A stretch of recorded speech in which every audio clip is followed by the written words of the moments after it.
Hi guys, welcome back to my channel. Today's video is a little different from what I usually do. Today we are going to talk about food. If you're anything like me, you have been snacking all throughout the lockdown. I know I have, and I feel super guilty about it.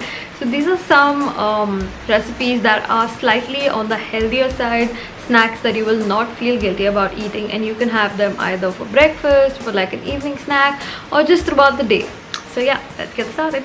So the first dish I have are these healthy banana oats pancakes. These have no maida whatsoever, plus they're super yummy. So the first thing you're going to need for these are 2 small bananas or 1 big banana, whatever you have lying at home. I prefer using the smaller bananas because they are a little more sweeter than the bigger ones. So to that you can add half a cup of oats, a pinch of cinnamon and 1 teaspoon of baking powder. For sweetener, I've added 2 teaspoons of honey, but you can add any sweetener that you like. And to that, I've added 1/4 cup of milk. I've used almond milk, but you can use whatever you like. I've also added 1 egg just to bind everything together. And that's about it. So all you have to do is blend it in a blender. If you don't have a blender, that's okay. You can also do it by hand. And if you want to add a little bit of vanilla extract, you can do that as well. I haven't, but if that's your thing, then go ahead, do it. It smells delicious with vanilla extract as well. So once you're done with that, just give it a good shake and you can fry it on a normal frying pan. As soon as you see bubbles, just flip it. I've used coconut oil to fry it, but you can use any oil. You can even use ghee. So there you have it, a gorgeous stack of banana pancakes that are yummy and healthy. I am having mine with chocolate ganache because, well, life's all about balance. But if you're looking for a healthy alternative, you can also use honey or maple syrup. Next up, we have hummus. Now, this is not your authentic hummus, it's just my take on it. So for this, you're going to need 1/4 cup of roasted sesame seeds. You can just roast them on the pan, add them to a blender and turn it into a sort of powder, and to that you can add a little bit of olive oil. I haven't really measured my olive oil properly, but yeah, just add it until it turns into a paste, and this will become your tahini. So to that you can add 1 cup of boiled chickpeas. So you will have to soak the chickpeas overnight, and that's what I've done as well. And after soaking them, I just boil them. You can boil them in a pressure cooker or just normally as well. And yeah, just add that to the tahini and give it a good blend. So obviously it is going to be a little thick, so to that again you're going to have to add a lot more olive oil. You can also add the water that you soak the chickpeas in, and that would just give it a little more liquidity, and then once you blend it, it's going to turn out like this.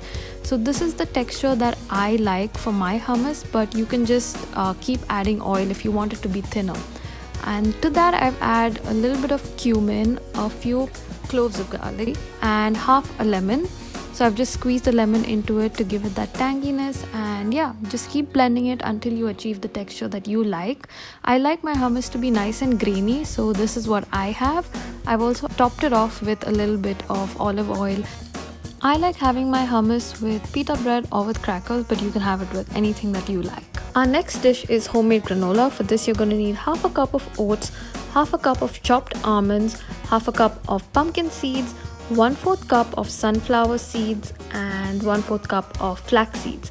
You can also add a couple of tablespoons of chia seeds, and to this, to bind it all together, you can add 1 tablespoon of cinnamon powder. So make sure you give it a good stir so that all of the cinnamon powder has blended in. And in another bowl, add 1/4 cup of coconut oil, 2 tablespoons of peanut butter and a pinch of salt. Microwave this for a minute until you get a beautiful liquid. And to this you can add vanilla extract and 1 tablespoon of honey for sweetness. Give it a good stir and add it to the dry ingredients. Make sure your dry ingredients are completely coated with the wet mixture, and at this point your granola is going to smell delicious. So give it a good mix, and you want to end up with something like this. Look at that, beautiful.